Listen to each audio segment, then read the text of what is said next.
war with countries, which is no longer, which is that, sorry. America has a new way of waging war with countries. That way is not to declare war with a country, but declare war within a country. Good afternoon, my name is Ian Lowry Sierra. Americans need no persuasion to make war once attacked by a foreign enemy. The war in Afghanistan has lasted over 10 years now with no sign of victory ahead. And still the United States has occupied Afghanistan since the start of the War on Terror. The War on Terror came out of the terrorist attack on the World Trade Center in New York on September 11, 2001. The War on Terror has lasted longer than the ground war in Vietnam, which was 8 years. Still, President Bush didn't have to sell the War on Terror. The War on Terror sold itself. When America realized our nation was under attack on September 11th, there was an outcry for justice to be done.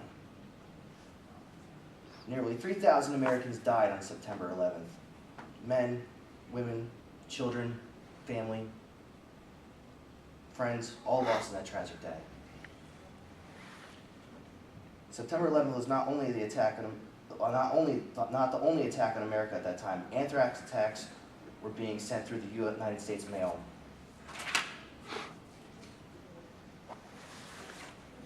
It was not until the president gave his speech to Congress that the reality of war come to face all Americans.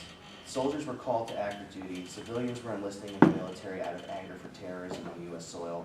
But the selling point to the nation and to the world was the use of the phrase terrorism.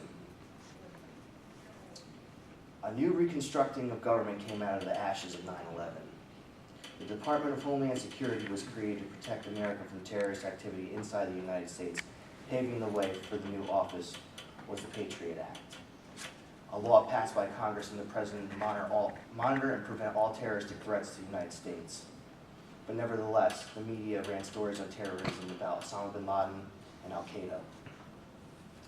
The world changed on 9/11. President Bush's address to the nation on September 20th marked the start of a long, bloody war. Here are a few quotes from this speech.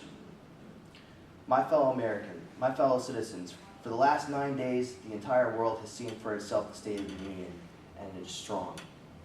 America cheered. Tonight, we are a country awakened to danger and called to defend freedom. Our grief has turned to anger and anger to resolution. Whether we bring our enemies to justice or bring justice to our enemies, justice will be done. America cheered. The president continued his speech explaining what needed to be done in the eyes of America, and everything he said was empowering to the American nation. At this time, fear and uncertainty was felt by every man, woman, and child in the United States. It was a state of panic.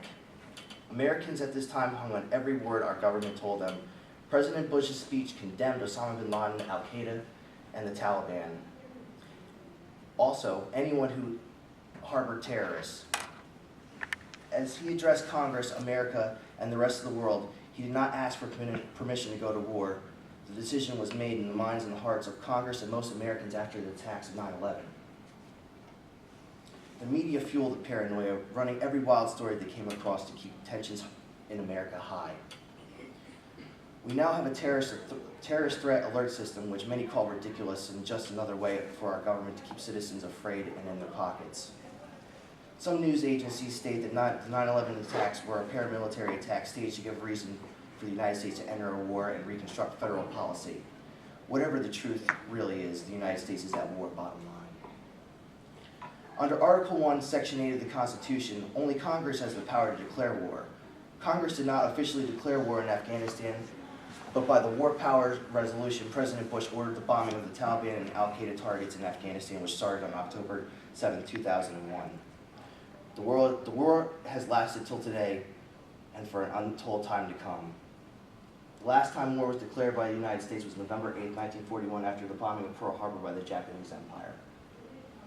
In conclusion, a president does not need to sell a war or persuade Congress to go to war when enemies in the United States attack and kill American citizens. Thank you very much. Thank you very much. Nice work.